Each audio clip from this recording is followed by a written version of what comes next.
for you guys. It's also the only place that was close enough for me to drive.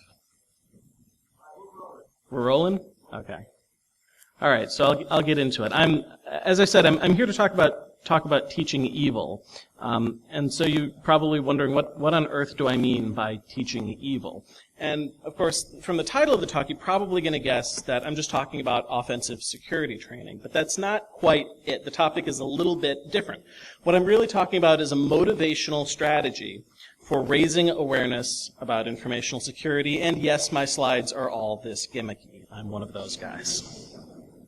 So hopefully we can all agree that awareness is important. In fact, according to all the reports that keep coming out, including this one from ISACA from just last year, the most prevalent successful attack types continue to hinge on the human factor.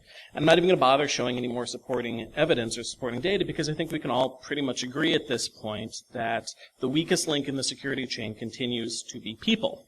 Right? And we've known this for years, it's been true for a long time, and it's still true today, right? So that's what I'm going to assert, that another unacceptably weak link in the chain is what we're doing about it. Right? For example, take a report from IBM from this year. In a passage talking about threats to the healthcare sector in particular, they say that organizations should focus on educating employees using a variety of approaches and require training at intervals to make the risk clear. And this is actually better advice than most of these kind of reports give out. But if you think about it, there's really no depth to it. It's really just kind of empty. So we know that humans are the weakest link in the security chain, and the only advice we keep on giving out is tell them don't be a weak link anymore, right? If you've got problems with your people, just train them better. Cool, right? But that leaves us with the natural question, when it comes to fixing people, how do we train them better? Of course, the answer I've come up with is, well, let's teach them evil. Of course, it's not at all revolutionary to teach offensive techniques to would-be trainers, and it's certainly not revolutionary at all to consider that everyone in your org has to be considered a defender. That's why all we're really doing, or that's why it's not enough to say that we want to get people to do the right thing, because we're already there, right? People already want to do the right thing, and that's part of the problem, right? Bad guys know that people want to be helpful. Every social engineer knows this. That's why confidence tricks work, right? So my concept of teaching evil is about reconceptualizing what the right thing is, right? The core idea is not to motivate people to want to do the right thing. The core idea is to motivate people to want to do the security conscious thing, what we want them to do. Because, of course, if you can do that, you get everything, right? You can have meaningful conversations about phishing and social engineering and secure coding and all of the above. So when I talk about awareness, that's what I mean. It's not just cognizance of a problem, awareness of a problem. It's about instilling that problem. Hi, folks. Iron Geek here. Unfortunately, we had an audio problem right about here because the new capture device decided it didn't want to cooperate. So fast forward to about the 4-minute mark and audio should resume. Sorry for the inconvenience.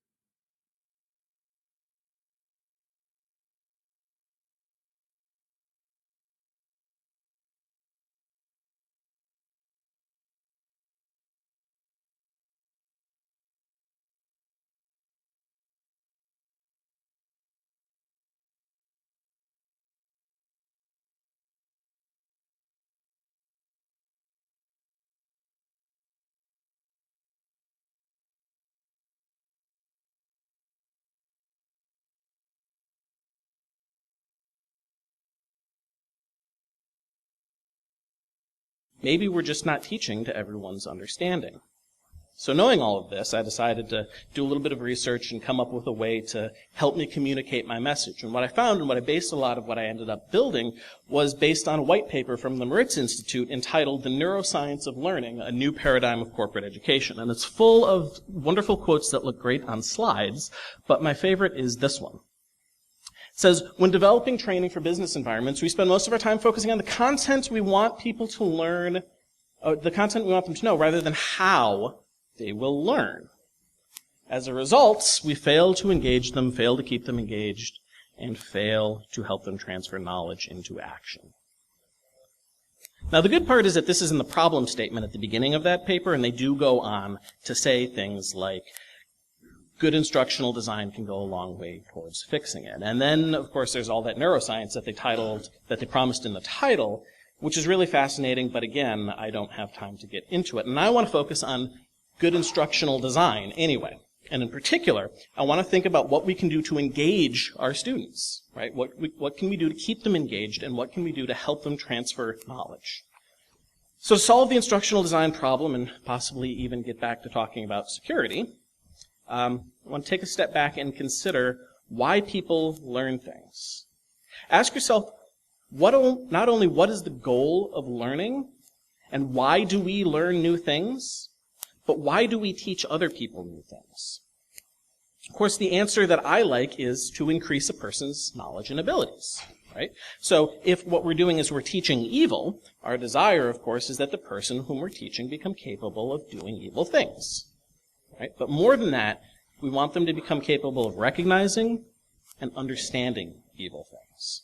And that's what we're looking for. So we know what we're trying to teach. It's security awareness training, and we know that we have to teach it in a certain way to the understanding of our students. The question now becomes, how do we teach this stuff? Okay, we've got a few options. Today, most organizations turn to self-paced computer-based training, right? If you're talking about a massive open online course or a webinar or some silly flash thing that you click through and skip until you get to the questions at the end, regardless, I'm going to lump all of that stuff unfairly into the category of CBT, computer-based training.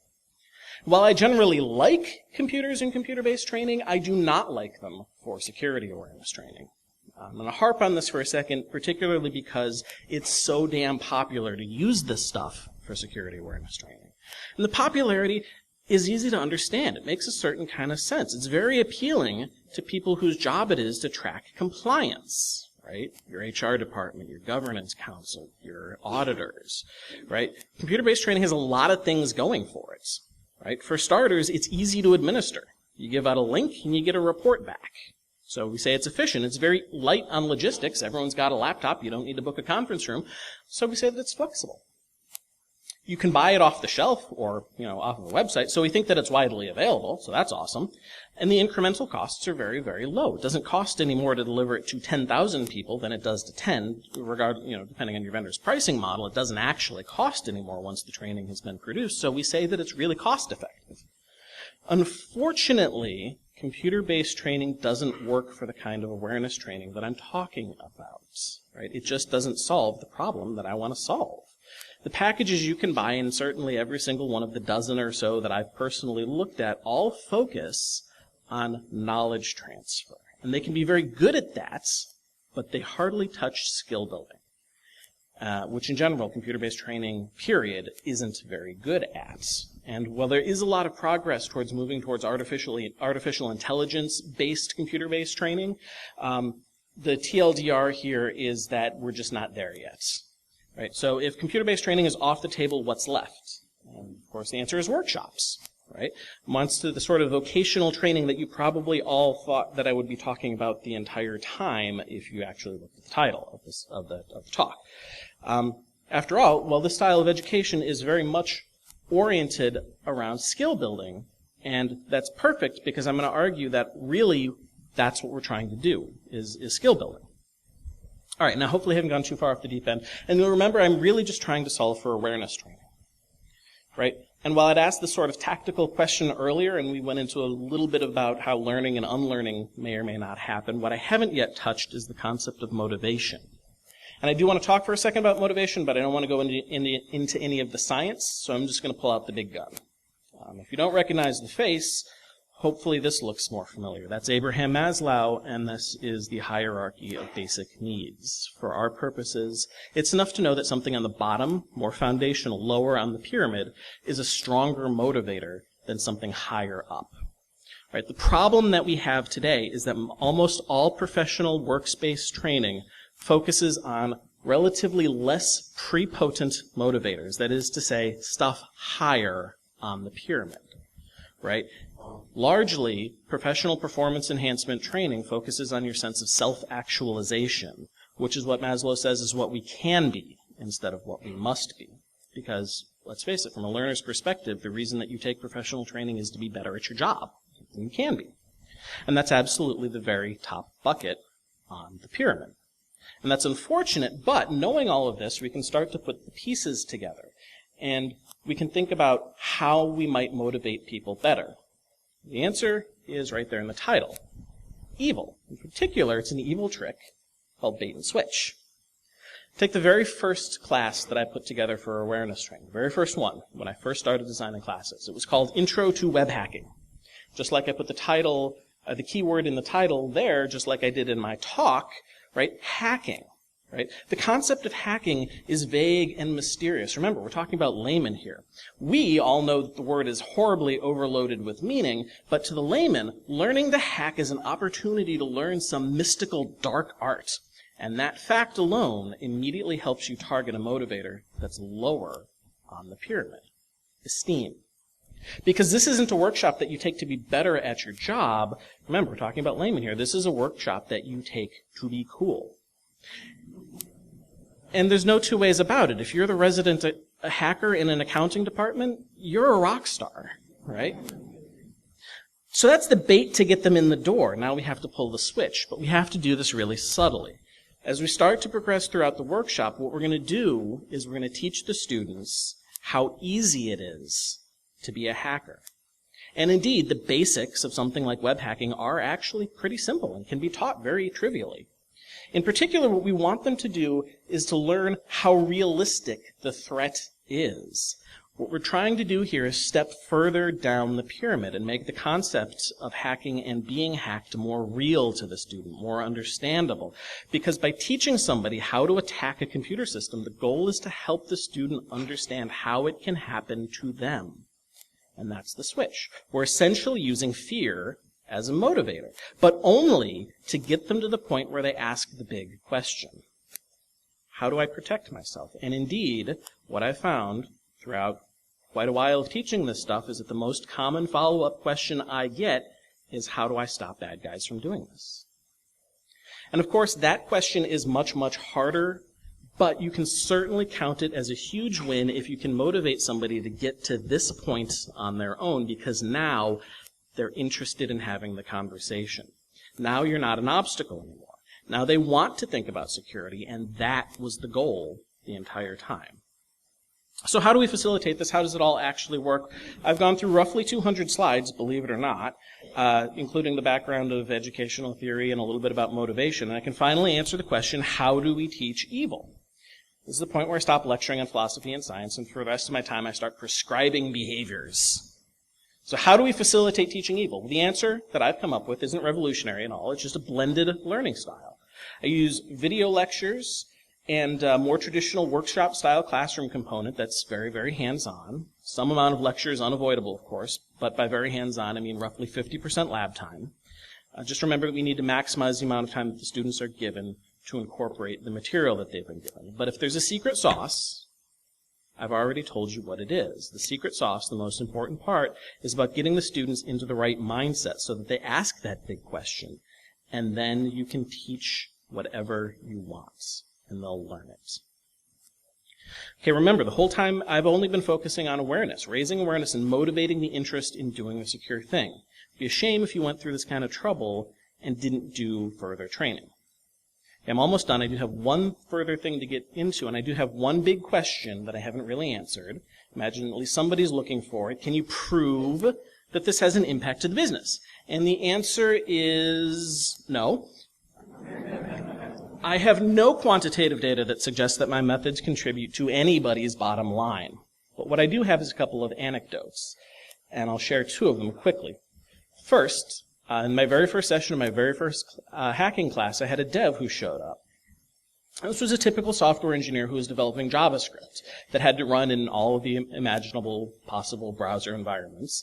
And because of that, what his primary focus on was portability. And he developed a technique for debugging which he'd hidden in his code as a sort of backdoor, and it never crossed the guy's mind about the kind of tools and techniques that a hacker might use until he learned to attack his own code and how to discover the vulnerability and how to attack it. And then after a brief period of reflection, we had a major vulnerability remediated that day after a 2-hour class. As a second analogy, one of my other classes that I like teaching is sabotaging workplace productivity. I love this topic because it's so damn much fun to teach and watch everyone's eyes get really wide. In my very first session of that class, I had a project manager who showed up and recognized so much of what I said and was so surprised that I was describing known sabotorial techniques that they started bringing in an overseer to all of their meetings from then on, exclusively to squash time-wasting behaviors. So while I can't explicitly quantify that my methods generate or save dollars, I'm still pretty confident that they do. I've certainly followed up with many of my students and had them tell me that that my classes have changed the way that they think about security. And in the end, that's all I was really going for. So hopefully you'll give it a try and meet with more success than I did. And thank you for letting me fill in and putting up with me instead of learning about exploit kits.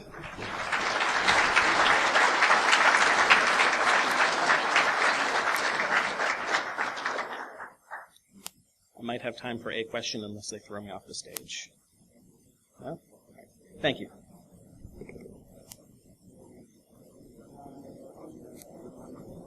Are you doing any of the other talk? Am I doing any of the